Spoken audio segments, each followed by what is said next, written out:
رحم اللہ من یقرأ الفاتحہ۔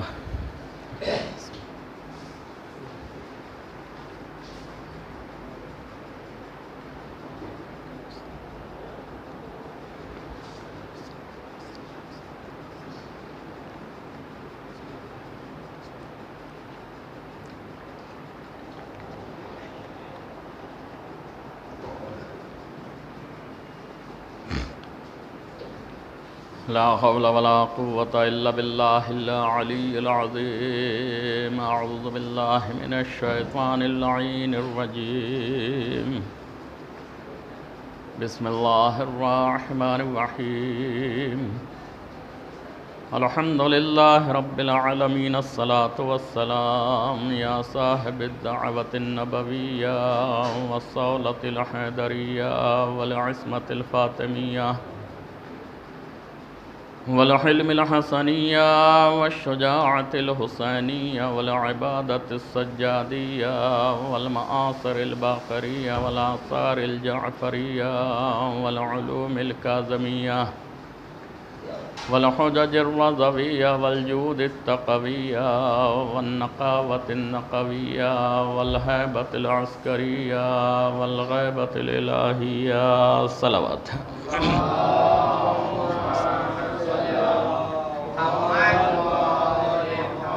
ثم الصلاة والسلام على أشرف الأنبياء والمرسلين، وما أرسلناك إلا رحمة للعالمين، محبوب رب المشرقين ورب المغربين، وجد الحسن والحسين، المكي المدني القرشي الهاشمي المطلبي الأبتهي، مولانا مقتدانا هادينا وناصرنا بالقاسم محمد،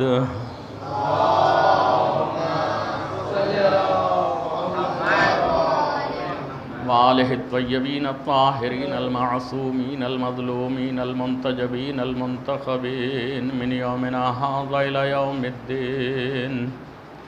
أما بعد، فقد قال الله تبارك في كتابه المجيد وفرقانه الحميد، وهو أصدق الصادقين وقوله الحق.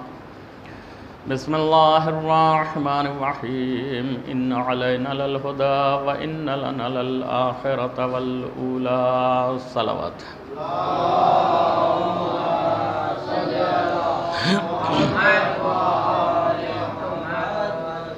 حضرات گرامی قدر، ارشاد رب العزت کلام پاک میں ہوتا، ان علینا للہدا و ان لنا للآخرۃ والاولی، بے شک ہدایت کی ذمہ داری ہمارے اوپر ہے اور دنیا اور آخرت کا اختیار ہمارے ہاتھوں میں ہے۔ خداوند عالم انسان کو اس کی زندگی کا مقصد سمجھانا چاہتا ہے کہ ہم نے تم کو اس دنیا میں کسی مقصد کے تحت بھیجا ہے۔ جس دنیا میں تم زندگی گزارتے گزارتے یہ سمجھ بیٹھے کہ دنیا ہمارے ہاتھوں میں ہے، دنیا ہماری مٹھی میں ہے، دنیا ہماری قبضہ قدرت میں ہے، اس خدا نے بتلایا کہ دین، آخرت اور دنیا کا اختیار ہمارے ہی ہاتھوں میں ہے۔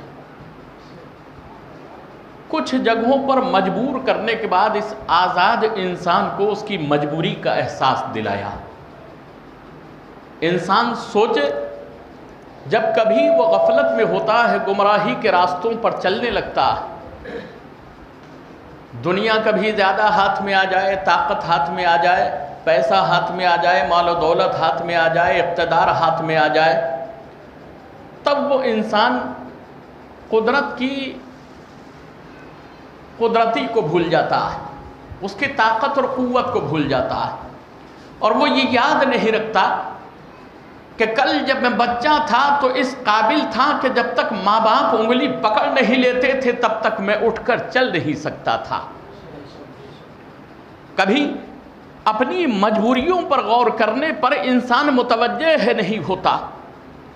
اگر وہ اس بات پر متوجہ ہو جائے تو انسان اپنی زندگی کے تقاضوں کو پہچاننا شروع کر دے۔ آج کی تھوڑی سی گفتگو اصلاحی گفتگو ہوگی جو ممبر کا تقاضا ہے، اور کل سے انشاءاللہ ہم اپنا موضوع شروع کریں گے۔ تو خداوند عالم نے انسان کی زندگی کا ایک ہدف رکھا ہے، ایک مقصد رکھا ہے، اور خدا خود قرآن میں کہتا افحسبتم انما خلقناکم عبثا، کیا تم نے یہ گمان کر لیا ہے کہ ہم نے تم کو عبث یعنی بیکار پیدا کیا اور تمہاری زندگی کا کوئی مقصد نہیں؟ تو ہم تو بتلا دیتے کہ ہماری زندگی کا مقصد تو نے ہمیں پیدا کیا، ہم نے مال حاصل کیا، دولت حاصل کی، ہم نے قوت حاصل کی، اقتدار حاصل کیا، مگر یہ مقصد نہیں تھا۔ اگر یہی مقصد تھا تو وہ نمرود کو پہلے بہت طاقتور بنا چکا تھا، فرعون کو بھی وہ حکومت دے چکا تھا، قارون کے قبضے میں خزانے دے چکا تھا، تو پھر ان سے اچھا تو انسان ہی کوئی نہیں ہوتا، مگر سب سے برے تھے، سب سے برے تھے۔ تو مقصد یہ ہوا کہ مقصد نہ حکومت ہے انسان کی زندگی کا، نہ دولت ہے، نہ مال ہے، نہ جاہ و جلال ہے، کچھ بھی نہیں، بلکہ خدا سمجھانا چاہتا ہے کہ تم کو جو یہ زندگی ہم نے دی ہے اس کا ایک اہم مقصد ہے، اور ہم نے تم کو عبث یعنی بیکار نہیں پیدا کیا، بلکہ تمہاری زندگی کا ایک مقصد ہے۔ ہم بغیر مقصد کے اگر کوئی کام کرتے ہیں تو دنیا ہنستی، کوئی بھی چھوٹا سا چھوٹا کام بھی بے مقصد اگر انسان کرنے لگے تو چھوٹا بچہ بھی ہنسنے لگے گا، کیا فالتو کے کام کر رہا، کیا بے وقوفی کے کام کر رہا۔ مگر انسان زندگی کو لے کر اپنے مرضی کے مطابق جینے کو اپنی زندگی کا مقصد سمجھ رہا ہے، یہ مقصد نہیں۔ ہم نے کسی مقصد کے تحت تم کو پیدا کیا ہے، کیا اس مقصد کو ہم نے پیدا کرنے کے پہچانا اپنے کہ ہم کو اللہ نے کیوں پیدا کیا تھا؟ اس کے لیے پیدا کیا، زمین کا فرش بچھایا، آسمان کا شامیانہ لٹکایا، آفتاب و ماہتاب کی قندیلیں روشن کی، یہ سب کچھ ہے، مگر کیوں؟ تاکہ انسان کو پیدا کرے، اور یہ ساری دنیا کی چیزیں انسان کو فیضیاب ہو سکے، انسان اس سے فائدہ اٹھا سکے۔ انسان نے فائدہ اٹھانا شروع کیا، مگر مقصد صرف فائدہ اٹھانا نہیں تھا، بلکہ کسی مقصد کے تحت یہ دنیا کی نعمتیں دی گئی تھیں۔ اگر اللہ نے ہم کو رات کا اندھیرا دیا ہے تو وہ کسی بھی مقصد کے لیے دیا ہے، اگر دن کے اجالوں کو رکھا ہے تو وہ بھی کسی مقصد کی خاطر رکھا ہے، نہیں تو وہ 24 گھنٹے رات کر سکتا تھا۔ ان اللہ علی کل شیء قدیر ہے، وہ 24 گھنٹے دن اور رات کو روشن و منور کر سکتا تھا، وہ سورج کو نکلنے ہی نہ دیتا، اندھیرا رکھتا، وہ سورج ڈوبنے ہی نہیں دیتا، وہ دن ہی دن رکھتا، مگر کیوں؟ انسان کی سہولتوں کی خاطر، تاکہ انسان اپنی زندگی کو بآسانی جی سکے۔ انسان کی زندگی میں گرمی بھی آئی، انسان کی زندگی میں ٹھنڈی بھی آئی، مگر گرمی کیوں آئی اور ٹھنڈی کیوں آئی؟ وہ ائمہ معصومین علیہم السلام کی سیرت اٹھا کر دیکھیے تو ہر موسم میں نبی اور امام نے خدا کی اطاعت کر کے بتلائی کہ اگر گرمی کے دن آ جائیں تو روزہ کیسا پسند کرتا ہے وہ علی سے پوچھو کہ مجھے گرمی کے روزے بہت پسند ہیں۔ اگر ٹھنڈی کا موسم آیا تو اس میں صبح کی نماز پڑھ کے بتلائی کہ مجھے صبح کی نماز، فجر کی نماز پڑھنے میں بہت مزہ آتا ہے ٹھنڈی کے موسم میں۔ عزیزان محترم، ہماری زندگی میں ٹھنڈی آ جائے تو گودڑا ایسے اوڑھیں گے کہ سورج 8 بجے نکلے گا۔ عجیب ہے یہ انسان، گرمی آ جائے تو دن لمبا ہے تو دکان اتنی لمبی کھولیں گے کہ اور 2 گھنٹے کم پڑ جاتا ہے دن۔ نہیں عزیزان محترم، یہ تمام موسم، گرمی ہو یا ٹھنڈی کا موسم ہو، معصومین نے ان موسموں میں، بدلتے موسم میں انسان کو انسان کی زندگی کا تقاضا بتلایا ہے کہ اگر ٹھنڈی آئے تو روزوں سے گھبرا مت جانا، گرمی آئے تو روزوں سے گھبرا مت جانا، ٹھنڈی آئے تو صبح کی نماز میں ٹھٹر نہ جانا۔ مولا کائنات نے سب کچھ بتلایا ہے۔ اور عزیزان محترم، ان اوقات کی میں نے شاید پڑھا تھا اور یہاں پر ذرا سا خیال آ رہا ہے تو میں آپ کی خدمت میں بیان کر دوں کہ مولا کائنات صبح کی نماز ادا کرنے کے بعد بجماعت کوفے کی مسجد ہے، بجماعت نماز ادا کرائی اور جماعت ادا کرانے کے بعد صحن مسجد میں پہنچے، اور صحن مسجد میں پہنچنے کے بعد انگشت شہادت کو پوری طرح سے چاروں طرف گھما رہی۔ لوگوں نے پوچھا مولا یہ کیا ہے؟ کہا میں مخلوق خدا کو اس کا رزق تقسیم کر رہا۔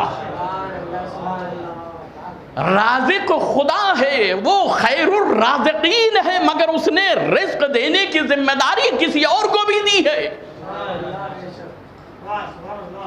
اماموں کا ماننا، نبیوں کا ماننا ہدایت کے سلسلے میں کسی مقصد کے تحت رکھا گیا ہے۔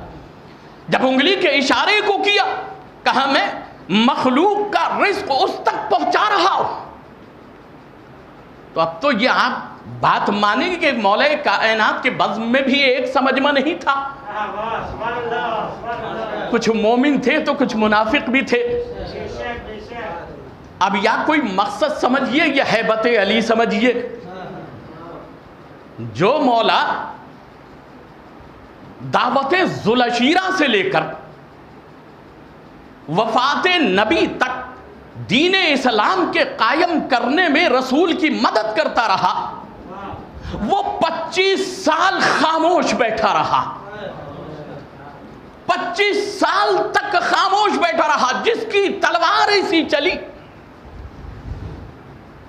کہ ان کے جو دامن اسلام میں آنے والے تھے، کسی کا باپ ان کے ہاتھوں سے مرا تھا، کسی کا بیٹا ان کے ہاتھوں سے مرا تھا، کسی کا چچا ان کے ہاتھوں سے مرا تھا، اور وہی اسلام لا کر مسلمان بنے ہیں، وہی علی کے سامنے بیٹھے۔ مگر 25 سال تک جب تک رسول زندہ رہے، چلیے رسول کی وجہ سے کوئی کچھ نہ کہہ سکا، مگر 25 برس میں کسی کی ہمت کیوں نہ ہوئی کہ وہ علی سے سوال کر لے کہ ہم علی نبی کے سامنے نہیں بول پاتے تھے مگر اب بولیں گے۔ مگر 25 سال تک کیا علی تلوار چلانا بھول گئے تھے؟ اگر بھول گئے ہوتے تو 25 برس کے بعد پھر وہ تلوار باہر نکلی ہے، جس کو ذوالفقار کہتی۔ ذوالفقار زو یعنی دو، فقار یعنی فقرے کہنے والی، یعنی علی خود اتنا بہترین واعظ تھا، علی خود اتنے بہترین بیان کرنے والے تھے کہ اگر ان کے ہاتھ میں ذوالفقار بھی دی جا رہی ہے تو وہ فقرے بولنے والی دی جا رہی ہے۔ گفتگو کرتی تھی ذوالفقار مولا کائنات علی علیہ السلام سے، شہزادی سیدہ سے گفتگو کرتی تھی وہ ذوالفقار۔ آپ سمجھیے نوحے میں کسی شاعر نے لکھا اے دشت نینوا میرا بچہ ہے بے خطا، اے ذوالفقار لوں گی میں تجھ سے حسین کو، مخاطب کس سے ہوا جاتا ہے؟ جو سمجھ رکھتا ہو۔ علی کے ہاتھوں میں رہنے والی ذوالفقار بھی سمجھدار تھی،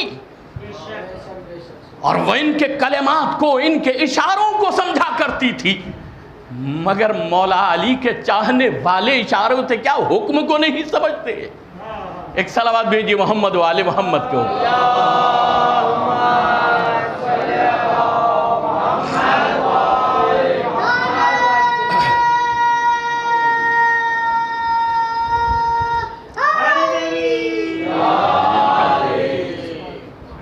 ہے یہ تاریخ، آپ ذوالفقار کی اٹھا کر دیکھیے گا کہ امام حسین قبر کھود رہے ہیں اور کہیں سے آواز آ رہی۔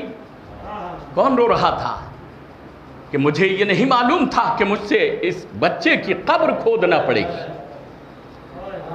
عزیزان محترم، صرف انسان نہیں سمجھتے تھے بلکہ تلوار ہاتھ میں رہنے والی گفتگو کیا کرتی تھی، سمجھدار تھی۔ میں عرض یہ کر رہا تھا کہ جب انگلی کا اشارہ کیا تو مومن بھی تھے، منافق بھی تھے، چاہنے والے بھی تھے اور دشمنی رکھنے والے بھی تھے۔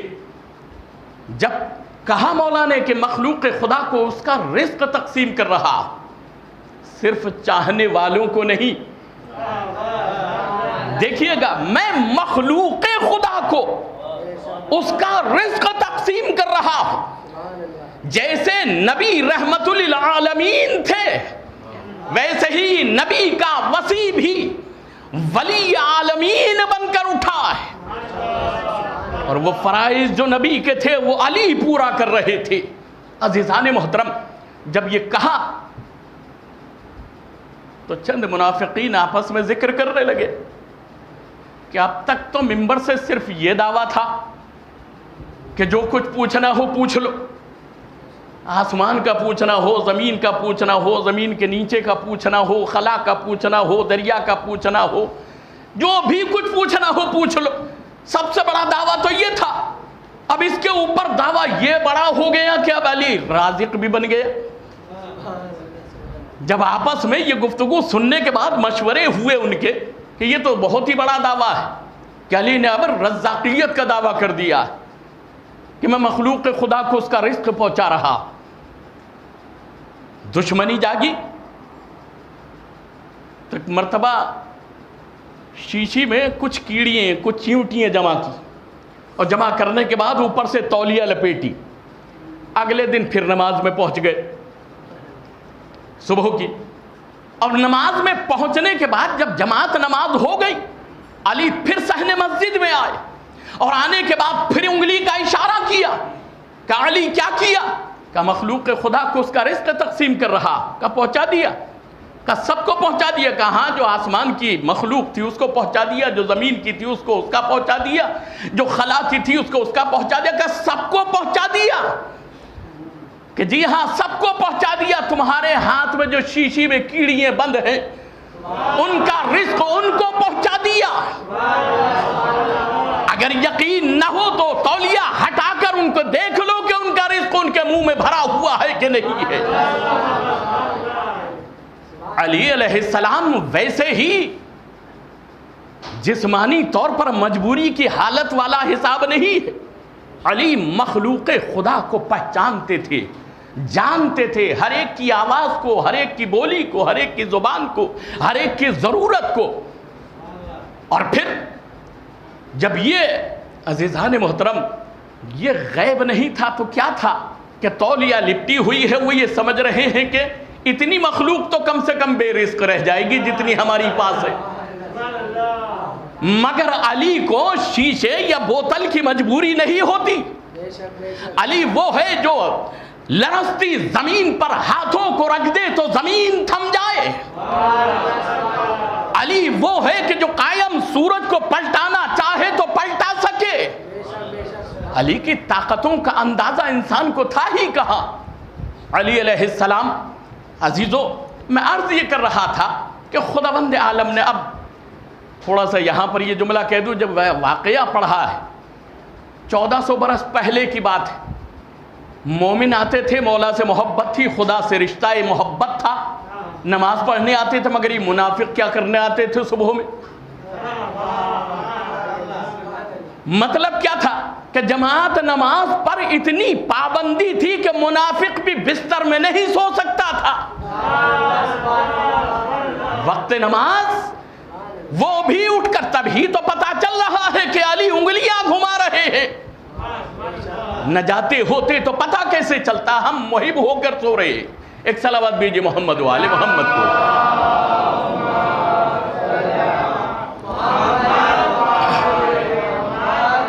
تو وقت کون سا تھا؟ صبح کا۔ رزق تقسیم کرنے والا کون تھا؟ علی۔ وقت صبح کا، تو معلوم ہوا کہ رزق کے فرشتے صبح میں رزق لے کر اترتے۔ انسان اوقات کو پہچانے، جمعے کے دن کی حقیقت پہچانے، شب جمعہ کی حقیقت پہچانے، صبح کے وقت کی حقیقت پہچانے۔ ان اوقات میں اللہ نے ہمارے لیے فضیلتیں اور برکتیں رکھی ہیں۔ اس کو مجبوری کے طور پر نہ لیجئے، بلکہ شوق کے طور پر لیجئے، اس سے فیض اٹھانے کی کوشش کیجئے۔ ایک صلوات بھیجئے محمد و آل محمد کو۔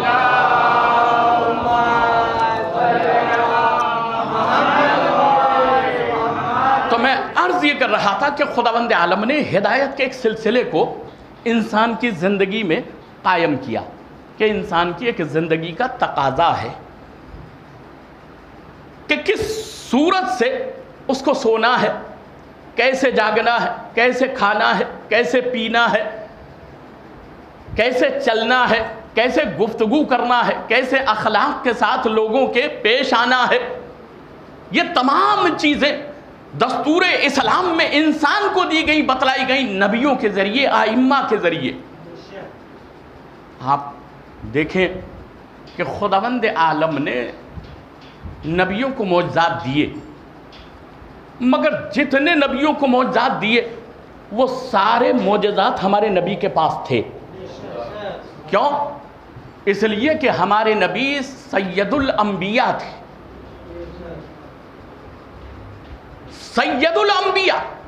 اب سید الانبیاء یعنی انبیاء کے سردار، تو اگر باقی نبی کو معجزات دیتا اور وہ نبی کے معجزے ان نبی کو نہ دیتا تو سردار میں ایک خامی ہو جاتی، ایک نقص ہو جاتا، ایک کمی رہ جاتی کہ چیلا جو ہے یعنی کم فضیلت والے جو ہیں وہ فضیلت میں زیادہ ہو گئے۔ یہ معجزہ نبی کے پاس نہیں تھا، اس میں وہ افضل ہو گئے۔ لہذا سارے نبیوں کے معجزے جتنے بھی جس کو دیے تھے ہمارے نبی کے پاس تھے، کوئی بھی معجزہ ہو۔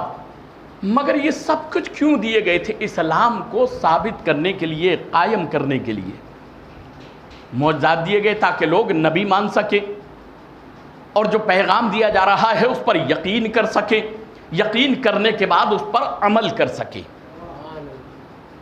اسی مشن کو ائمہ معصومین علیہم السلام نے چلایا۔ عزیزو، نبی ہو ہدایت کے سلسلے میں یا امام ہو، سب کے لیے چند صفتوں کا ہونا ضروری ہے کہ وہ اپنے آپ کو نمائندہ پروردگار ثابت کر سکے۔ جیسے مثلا اللہ کا جو نمائندہ ہوتا ہے وہ شجاع ہوتا ہے، بہادر ہوتا ہے، یعنی جس قوم کے درمیان میں آیا ہے اس سے سب سے زیادہ طاقت کا مالک ہوتا ہے۔ اگر کمزور بن جائے نمائندہ تو یہ قانون قدرت میں ڈھیل ہے۔ جن کی ہدایت کو آیا ہے ان سے ہی اگر کمزور پڑ گیا تو مشکل ہے۔ اس زندگی کو بھی علی نے پیش کیا۔ دوسری صفت ہے صبر۔ اگر صبر نہ ہو تو بھی نمائندہ پروردگار نہیں کہلاتا۔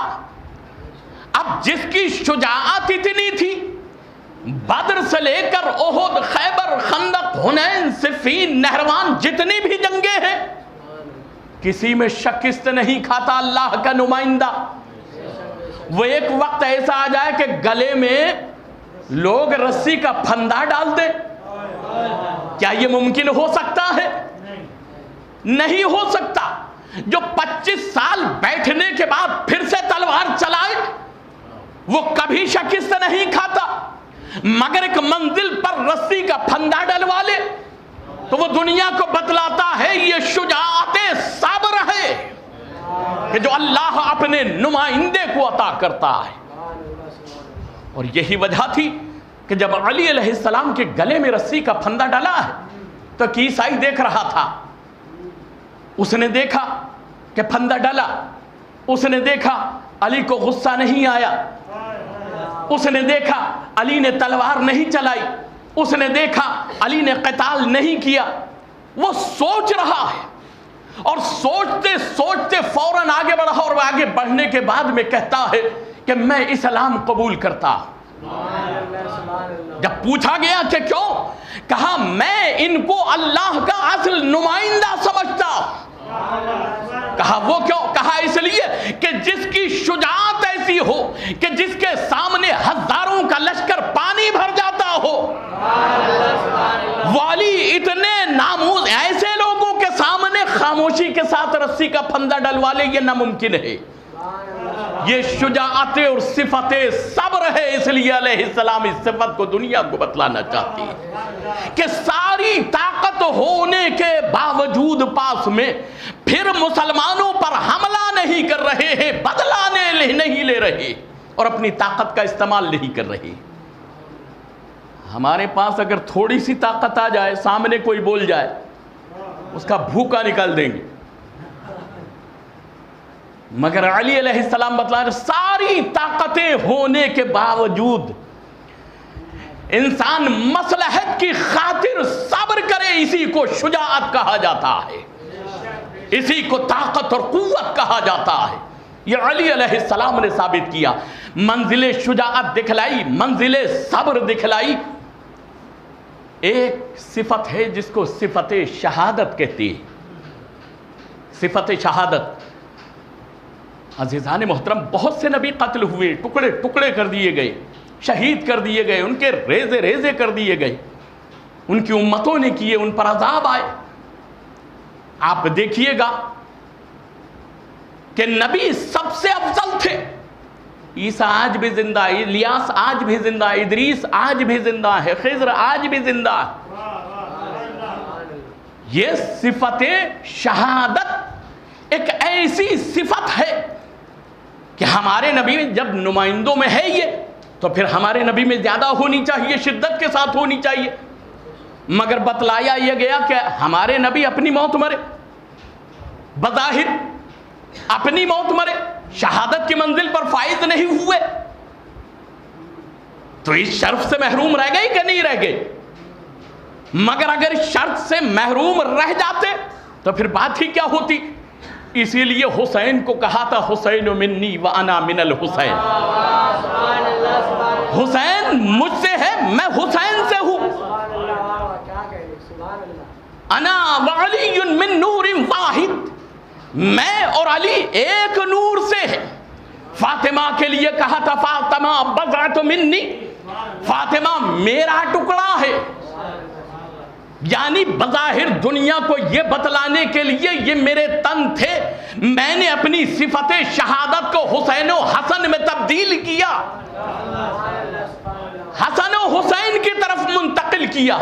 اسی لیے حسن کی سری شہادت ہوئی، حسین کی جہری شہادت ہوئی، اور دنیا کو بتلایا کہ ہم فرزند رسول ہیں۔ عزیزو، ایک صفت ہے جس کو کہتے ہیں صفت غائب، غیبت۔ آپ اس پر ذرا سی توجہ کیجئے گا۔ نمائندہ پروردگار کی ایک صفت ہے جس کو کہتے ہیں صفت غیبت، یعنی اگر نمائندہ چاہے کہ میں دیکھوں تو دیکھ سکتا، اگر وہ چاہے کہ میں نہ دیکھوں تو اس کو کوئی نہیں دیکھ سکتا، اس کو کوئی نہیں دیکھ سکتا۔ شب اجرات اٹھا کر دیکھیے، 40 کافر گھر کا گھیرے ہوئے 40 تلواریں نکالے کھڑے ہیں، اور رسول علی کو بستر پر سلا کر ہجرت کر گئے۔ 40 میں سے کسی نے نہ دیکھا، اس لیے کہ نبی نے چاہا کہ میں نہ دیکھوں، نبی نے چاہا کہ میں نہ دیکھوں تو کوئی نہیں دیکھ سکتا، چاہے 40 جمع ہو کر دیکھیں تو نہیں دیکھ سکتے۔ عزیزو، یہ نبی کی ایک مثال ہے۔ آپ نبوت سے پہلے کی منزل دیکھ لیجئے، 1 سے لے کے 40 برس تک اگر خدا چاہے کہ نبی غائب رہے، تمہاری آنکھوں کے سامنے بھی رہے گا اور تم نہیں پہچان پانے کہ یہ نبی ہے۔ 40 برس تک نبی تھے، مگر نبی سب کے سامنے تھے۔ کوئی یتیم عبداللہ کہتا تھا، کوئی محمد کہتا تھا، مگر کسی کو نہیں معلوم تھا کہ یہ نبی ہے، کسی کو نہیں معلوم تھا کہ یہ رسول ہے، اس لیے کہ اللہ نہیں چاہتا تھا کہ پتہ چلے کہ یہ نبی ہے۔ تو 40 برس تک ایک انسان اپنی زندگی سامنے گزارتا رہے اور لوگوں کو پتہ نہ رہے کہ ہم نبی کو دیکھ رہے ہیں، اسے کہتے ہیں غیبت۔ نبی نے چاہا، خدا نے چاہا کہ نہ دیکھے تو سامنے رہ کر بھی نہیں دیکھ رہے ہیں، مگر نبوت غائب ہے نبی، مگر لوگ ان کو نبی نہیں پہچان رہے، نبی نہیں مان رہے، اسے کہتے ہیں غیبت۔ آگے بڑھیے گا، موسیٰ کے دربار میں، فرعون کے دربار میں جناب موسیٰ بچپن سے لے کر جب پیدائش ہوئی، فرعون کا یہ حکم ہے کہ جتنے بھی لڑکے ہوں قتل کر دیے جائے، لڑکیاں ہوں ان کو چھوڑ دیا جائے۔ 80,000 سے زیادہ لڑکے قتل ہوئے، اور اسی دور میں جناب موسیٰ کی ولادت ہوئی، اور ولادت ہونے کے بعد جب مادر موسیٰ نے دیکھا کہ میرے یہاں لڑکی نہیں بلکہ لڑکے نے جنم لیا ہے، تو مادر موسیٰ پریشان ہو گئی۔ تب حکم ہوا وَأَوْحَيْنَا إِلَىٰ أُمِّ مُوسَىٰ، اور ہم نے وحی کی مادر موسیٰ کی طرف۔ جب ایک مادر موسیٰ کو وحی ہو سکتی ہے تو مادر مولائے کائنات کو وحی کیوں نہیں ہو سکتی کہ کعبے پہنچ جاؤ، کعبے پہنچ جاؤ۔ اور اس لیے شعر ہے کہ ایسی حالت میں نکلتا نہیں گھر سے کوئی، کس طرح بنت اسد تم کو گوارا ہوگا، یا تو تنزیل امامت کے اشارے پہ چلی یا تمہیں خانہ کعبہ نے پکارا ہوگا، یا تمہیں خانہ کعبہ نے پکارا ہوگا۔ تو مادر موسیٰ کو وحی ہوئی کہ تم گھبراؤ نہیں، پریشان مت ہو، بلکہ اس بچے کو صندوق میں رکھو، پانی کے حوالے کر دو۔ یہ قدرت کا وعدہ مادر موسیٰ سے تھا۔ جناب موسیٰ کی والدہ نے یقین کر لیا۔ اگر ہم سے کوئی کہے کہ بچے کو بکسے میں رکھ کے پانی میں پھینک دو، بہت مشکل ہے، مگر یہ یقین ہونا چاہیے کہ وعدہ کس سے کیا ہے، کس نے کیا ہے، اس بات پہ یقین اور بھروسہ ہونا چاہیے، اس کی طاقت اور قوت و قدرت پر بھی یقین ہونا چاہیے۔ بکسے میں رکھا، پانی میں ڈالا، بکسا قانون کے فرعون کے دربار سے گزرا، اس کے اولاد نہیں تھی، مجھے وہ واقعہ نہیں پڑھنا، لیا بکسے کو، ماں کے دل میں محبت کا انقلاب پیدا کر، فرعون کی زوجہ کے دل میں ایک محبت کا طوفان اٹھا دیا۔ اسے کہتے ہیں مقلب القلوب، دلوں کا پلٹانے والا۔ اگر وہ دربار فرعون میں بھی تھی اور وہ زوجہ فرعون کی تھی، تب بھی اگر وہ چاہے تو دلوں کو محبت کی طرف پلٹا سکتا ہے۔ اس نے پلٹایا، محبت پیدا ہوئی کہ ہمارے کوئی بیٹا نہیں ہے، ہم پالے لیتے، پال لیا، بڑے ہو گئے، اور ایک مرتبہ حکم خدا ہوا اب وہ کام کرو جس کے لیے میں نے تمہیں پیدا کیا تھا، جاؤ دربار فرعون میں، جس میں پلے ہو اسی کے سامنے دعویٰ کرو، اسی کے سامنے دعویٰ کرو جس نے پالا ہے۔ ہم سے اگر کوئی کہے کہ والد کے سامنے کھڑے ہو جاؤ، انہیں نے تمہیں پالا ہے، تو ہم کہیں گے آپ جو بھی کچھ کہیں مگر وہ میرا باپ تو ہے، میں یہ کام نہیں کر سکتا۔ مگر حق کیا ہے؟ جس دربار میں پلے تھے، جس دربار میں پروان چڑھے تھے، پرورش ہوئی تھی، اگر خدا نے حکم دیا کہ اسی کا مقابلہ کرنا ہے، تب اسی کے سامنے آ کر کھڑے ہو گئے۔ تو اس نے کیا کہا؟ الم لربک قیل ولودا، اے موسیٰ کیا ہم نے تم کو اپنے دربار میں نہیں پالا؟ آج تم ہمارے مقابلے پر آ گئے ہو، ہمیں کلمہ حق پر ہوا رہے ہو۔ تو کیا ہوا؟ ظاہر ہو گئے کہ یہ نبی، مگر اس سے پہلے پالتا رہا، پرورش کرتا رہا، داڑھی کھچواتا رہا، تماچے کھاتا رہا، یقین نہیں تھا کہ یہ نبی پال رہا ہوں۔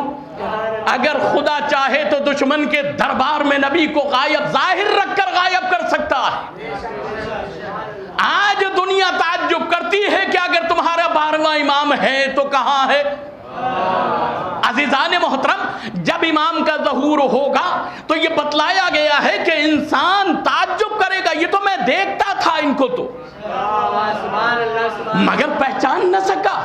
جیسے نبی 40 برس تک زندگی گزارتے رہے، لوگ محمد سمجھتے رہے، نبی نہ سمجھے، 40 برس کے بعد پتا چلا یہ نبی تھے، یہ تو ہمارے پاس بیٹھتے تھے، یہ تو ہم سے گفتگو کرتے تھے، یہ تو ہمارے درمیان چلا پھرا کرتے تھے، دربار فرعون میں موسیٰ پل رہے تھے، مگر کسی کو نہیں معلوم تھا، اس لیے کہ اگر معلوم ہو جاتا تو فرعون قتل کر دیتا۔ کافروں کو معلوم ہو جاتا 40 برس کے درمیان میں تو لوگ بچپن میں نبی کو ختم کر دیتے۔ یہ اللہ جانتا ہے کہ ہادی مہدی کو کس وقت لوگوں کی نگاہوں کے سامنے لانا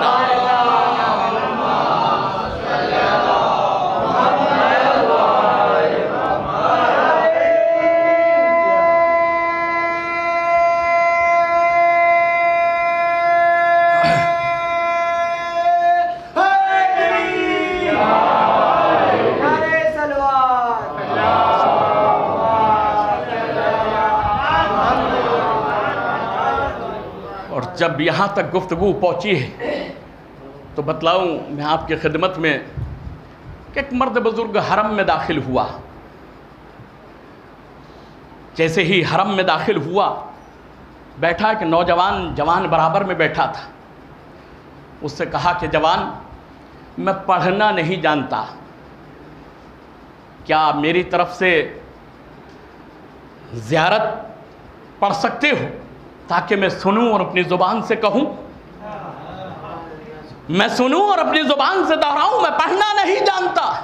بہت سے ایسے ہیں انڈیا کے قافلوں سے لوگ جاتے ہیں جو پڑھنا نہیں جانتے. یو پی سے بہت جاتے ہیں جن کو انگوٹھا بھی لگانا, انگوٹھا ٹیک ہوتے. وہ کہتا بزرگ کہ جوان, کیا تم پڑھ سکتے ہو تاکہ میں ادا کروں اور میں زیارت پڑھوں؟ جوان نے سنا, سننے کے بعد مسکرائے. مسکرانے کے بعد میں کہا کیوں نہیں, میں پڑھتا ہوں, آپ سنیے, آپ بھی پڑھیے. جوان نے زیارت پڑھنا شروع کی اور یہاں سے شروع کی, السلام علیکہ یا ابن رسول اللہ, سلام ہو آپ پر اے فرزند رسول. سلام پڑھتے پڑھتے جب 11 کی زیارت پڑھا چکے تو ایک مرتبہ اب رکے, اور رکنے کے بعد میں کہا کہ کیا تم حجت زمانہ کی معرفت رکھتے ہو, جانتے ہو, ان کو پہچانتے ہو؟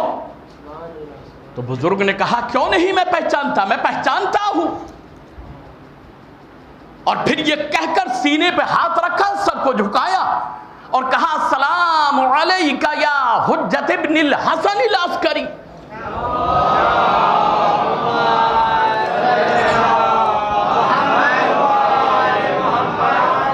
جوان یہ سننے کے بعد مسکرایا, مسکرانے کے بعد میں ایک مرتبہ ہاتھ کو کاندھے پہ رکھا اور پھر کہا کہ وعلیک السلام. عزیزان محترم, ہمیں پتہ نہیں چلتا ہے کہ ہم امام کو دیکھ رہے ہیں یا امام ہمارے درمیان سے گزر گیا ہے, اس لیے ہم نہیں جانتے کہ امام ہے. مگر جب دیکھیں گے تو ایسا لگے گا کہ یہ ان کو تو ہم نے دیکھا تھا, ان سے تو ملاقات ہوئی تھی. اسے کہتے ہیں غیبت. ایک صلوات بھیجیے محمد و آل محمد کو.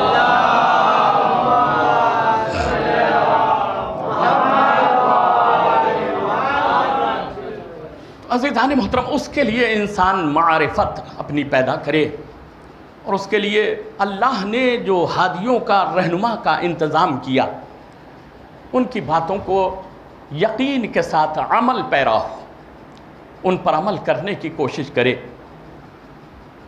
تب انسان کی اپنی زندگی کا تقاضا پورا ہوتا ہے. یہی انسان کی زندگی کا تقاضا ہے. پوری زندگی ائمہ معصومین نے اپنی سیرت کے طور پر, نمونے کے طور پر پیش کی ہے. اور ایک جملہ کہ اہل بیت علیہ السلام کی سیرت کا نام ہی قرآن پاک ہے. نبی نے 40 برس کے پہلے اتنی صداقت کی ہے کہ لوگ صادق کہنے لگے تھے, اتنی امانت داری کی ہے کہ لوگ ان کو امین کہہ کر پکارنے لگے تھے. اور کتنی زبردست امانت داری تھی, یقین کتنا تھا کافروں کو کہ شب ہجرت کر کے گئے. جب کلمہ لا الہ الا اللہ کی تبلیغ کر رہے تھے, کسی کافر کو دشمنی تھی, کانٹے بچھا رہے تھے, پتھر مار رہے تھے, اپنی جگہ پر ہے, مگر ان کی صفتوں کا یقین اپنی جگہ پر ہے. کسی تاریخ نے یہ نہیں بتلایا کہ یہ ہمارے عقیدے کے خلاف بات کر رہا ہے لہذا ہماری امانت دے گا یا نہیں دے گا, کہ جا کر سوال کر لیا کہ جلدی سے ہماری امانت دے دو. شب ہجرت علی کو بلا کر یہ وصیت کرنا کہ میں ہجرت کر رہا ہوں مدینے, تم ان امانتوں کو امانت داروں, امانت والوں تک لوٹا کر مدینے میں مجھ سے آ کر ملو. یعنی اتنے درمیان میں کسی بھی کافر کے دل میں یہ شک پیدا نہیں ہوا کہ میری امانت ماری تو نہیں جائے گی. امانتوں کا اس وقت تک برقرار رہنا نبی کی صفتوں پر کافروں کا یقین بتلاتا ہے کہ یہ وہ صفتیں تھیں کہ جن صفتوں کو اللہ نے قرآن کی زینت بنا دیا, اسلام کا قاعدہ اور قانون بنا دیا. عزیزان محترم, بس جن کے لیے نبی آئے تھے, امام آئے تھے, ان کی زندگی کا زمانہ اتنا بڑا دشمن بنا؟ کیا رسول کی زندگی آرام سے گزری؟ نہیں گزری۔ اسی لیے تو ہر لمحے پر اپنی اولاد کے بارے میں، اپنے اقربا کے بارے میں، اگر کبھی بیٹی آ گئی تو اس کی تعظیم کے لیے کھڑے ہو رہے، اس کے ہاتھوں کا بوسہ دے رہے، اس کی تعظیم کر رہے۔ کبھی حسین آ گئے تو منبر سے اتر کر اس کو اپنے زانو پر ان کو بٹھا رہے اور ان کا تعارف کرا رہے۔ کبھی علی آ گئے تو ان کو بتلا رہے، حسنین آ گئے تو ان کا تعارف کرا رہے۔ کیوں تھا یہ سب؟ یہ خطرات تھے آنے والے وقت کے کہ جن کو نبی وقتاً فوقتاً ہر ایک جگہ پر بتاتے چلے، ان کی عظمت کو جتاتے چلے، مگر ادھر رسول کی آنکھیں بند ہوئی اور ادھر وہ حالت ہے کہ 2 ڈھائی 3 مہینے کے درمیان میں علی کے گلے میں بھی رسی کا پھندا اور بیٹی کی تکلیفوں میں بھی اضافے میں کوئی کمی نہیں۔ اور یہی وجہ تھی کہ بی بی فرماتی ہے سبت علیہ مصائب لعنہ، اے بابا میرے اوپر اتنی مصیبتیں پڑیں کہ اگر دنوں پر پڑتی تو دن مثل رات کے بن جاتے، اندھیر ہو جاتے۔ کتنی مصیبتیں پڑی ہوں گی کہ جو بی بی نے یہ مرثیہ کہا، اور کتنی عمر ہے، صرف 18 برس کی عمر، اور شہزادی کے بال سفید ہو گئے، ایسی لگتی تھی جیسے کوئی ضعیفہ ہو گئی، اور 18 برس کی عمر میں کہ دعا کرتی تھے خداوندا اب میرا جینے کو دل نہیں کرتا۔ بابا کے بعد بابا سے شوق ملاقات میں اب دنیا میں جینے کو دل نہیں کرتا۔ 18 برس کی عمر میں کون موت چاہتا ہے؟ کون اس دنیا کو چھوڑ کر جانا چاہتا ہے؟ کون اپنے بچوں کو تنہا چھوڑ کر جانا چاہتا ہے؟ عزادارو، بس یہ شہزادی کی زندگی رہی، اس کے بعد یہی نتیجہ کربلا میں دیکھا، اور یہی وہ دشمنی تھی کہ جو حسین کے کربلا میں خیمے جلا گئی، اور خیمے ایسے جلے ہیں، تاریخ بتلاتی ہے کہ جب خیموں میں آگ لگی تو زینب تڑپ گئی، اب تڑپنے کے بعد اس خیمے میں پہنچی جس میں سید سجاد بے ہوش تھے، غش کے عالم میں تھے۔ حمید کہتا ہے، مورخ کہتا ہے، میں نے دیکھا ایک بی بی تھی جو بار بار خیمے میں گھسنے کی کوشش کر رہی تھی کہ جیسے اس کی بہت قیمتی چیز کوئی خیمے میں رہ گئی ہو۔ میں قریب گیا، جانے کے بعد میں کہا بی بی کیا کوئی تمہاری کوئی قیمتی چیز رہ گئی ہے اس خیمے میں جس کو نکالنے کے لیے تم اتنی کوشاں ہو؟ تو ایک مرتبہ کہتا ہے میں نے دیکھا بی بی نے ایک مرتبہ ہمت کی اور جلتے خیمے میں داخل ہو گئی، اور جلتے خیمے میں داخل ہو کر دیکھا سید سجاد سو رہے ہیں، غشی کے عالم میں ہے، بیماری کی حالت میں ہے، اور قریب پہنچی، پہنچنے کے بعد میں اپنے بھتیجے سید سجاد کو جگایا، اور جگانے کے بعد جیسے ہی سید سجاد کی آنکھیں کھلی تو ایک مرتبہ آنکھوں پہ ہاتھ رکھ لیے اور کہا پھوپھی اماں اینا حجاب، اے پھوپھی اماں آپ کی پردے کو کیا ہوا، آپ کی چادر کو کیا ہوا؟ تو ایک مرتبہ زینب کہتی ہے اے بیٹا پردے کا نہ پوچھ، ارے بلکہ یہ پوچھ کے سب بچوں کے ساتھ میں کیا ہوا ہے۔ عزادارو، ایک مرتبہ جناب زینب نے یہ کہا پھوپھی اماں کیا بات ہو گئی، کیا چچا نہیں ہے؟ کہا چادر تو چھین لی گئی، بے پردہ سب لوگ ہو چکے ہیں۔ کہا کیا عباس چچا نہیں تھے؟ کہا چچا عباس بھی تمہارے شہید کر ڈالے گئے۔ کہا بھیا اکبر بھی شہید کر ڈالے گئے، اون و محمد بھی قتل کر ڈالے گئے، کوئی نہیں ہے تمہارے علاوہ اور عورتوں بچوں کے علاوہ۔ عزادارو، ایک مرتبہ سید سجاد کو پشت پر سوار کیا اور پشت پر سوار کر کے خیمے سے نکلی۔ میں کہتا ہوں مولا علی اکبر کا لاشا اٹھانا آسان تھا، مگر جلتے خیمے سے بیمار سید سجاد کو اپنی پیٹھ پر لاد کر نکالنا یہ زینب کے لیے بہت بھاری تھا۔ عزادارو، سید سجاد کو ایک مرتبہ لے کر نکلی، اور اب تاریخ بتلاتی ہے کہ وہ وقت آ گیا کہ رات کا اندھیرا ہے، اور اس رات کے اندھیرے میں ارے بیویوں کے بچے چاروں طرف گم ہو چکے۔ کبھی سعید بن عقیل کی بچی تلاش کی جاتی ہے، کبھی سکینہ کو تلاش کیا جا رہا ہے۔ اب تاریخ اتنا بتلاتی ہے کہ جب سب بچوں کو جمع کر لیا تو ایک مرتبہ جمع کرنے کے بعد زینب کہتی ہے اماں فضا میرے بچوں کو عباس کے پہرے داری کی عادت ہے، یہ بچے ارے اس اندھیرے میں دشت کربلا میں کیسے پریشان نہ ہو، ان کو عباس کی حفاظت کی ضرورت ہے، مگر عباس تو نہیں ہے۔ کہا بی بی کیا ہوگا؟ کہا کوئی ہو جو ان بچوں کا پہرا دے رات کی تاریکی میں، ورنہ یہ ڈر جائیں گے، ابھی تو مشکل سے ان کو جمع کیا ہے، یہ پریشان ہو جائیں گے۔ کہا بی بی کون دے گا پہرا؟ سید سجاد مردوں میں اکیلے ہیں، وہ بیماری کی غشی کی حالت میں ہے۔ کہا اماں فضا کوئی ایسا ہو جس کا لہجہ میرے بابا علی کے لہجے سے ملتا ہو، ارے جس کا لہجہ میرے بھائی عباس سے ملتا ہو۔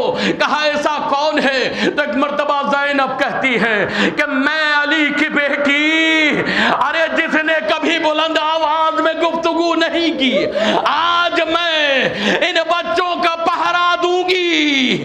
عباس کی طرف سے عزاداروں چوبے خیمہ کو ٹوٹے ہوئے کو لیا، لینے کے بعد آستین کا پردہ کیا، بچوں کا پہرا دینا شروع کیا، بچوں کا پہرا دے رہی ہے، اور ایک مرتبہ آواز دی الحجاب الحجاب الحجاب، تو ایک مرتبہ ایک روشنی آتی دکھائی دی، تو ایک مرتبہ زینب کہتی ہے اماں فضا خیر ہو، ابھی تو لٹ کر بیٹھے تھے، ابھی کوئی سوار شاید پھر لوٹنے آ رہا ہے۔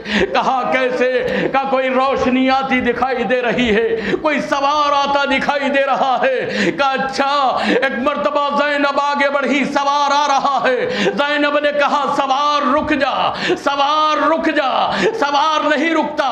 زینب کہتی ہے میں علی کی بیٹی ہوں، سوار رک جا، سوار نہیں رکا۔ آواز دی میں بہن، ارے عباس کی بہن زینب ہوں، رک جا، سوار نہیں رکا۔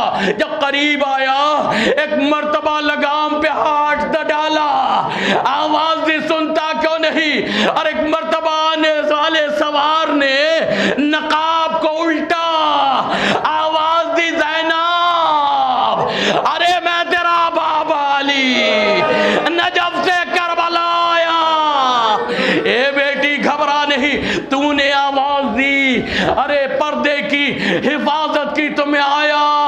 عزاداروں جب بیویوں کو یہ پتا چلا علی آئے ہیں، زینب دوڑ کے بیویوں کے بیچ میں پہنچی، آواز دی اے بیویوں تم میں سے کسی کے پاس چادر ہو تو زینب کو دے دو، ارے زینب کا بابا آیا ہے، زینب بے پردہ ہے۔ کسی کے پاس کوئی چادر نہیں تھی، کون دیتا؟ ایک مرتبہ عزیز و تاریخ میں لکھا کہ ایک مرتبہ جب بچوں کو پتا چلا کبرا آئی، کہا دادا پا گئے، دادا پا گئے۔ ایک مرتبہ سکینہ بڑھی، آواز دی سکینہ تم بھی ملاقات کر لو، دادا آئے ہیں۔ کہا بابا اب کیوں آئے ہیں دادا؟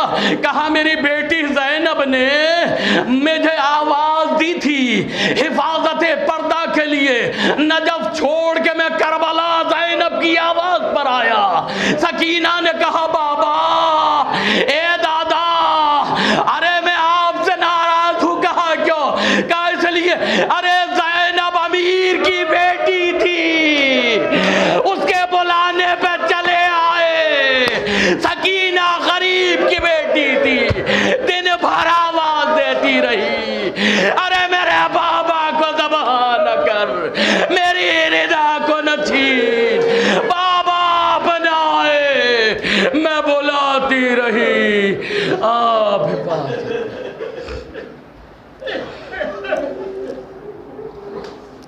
لعنت اللہ علی قوم الظالمین وسیعلم الذین ظلموا ای منقلب ینقلبون۔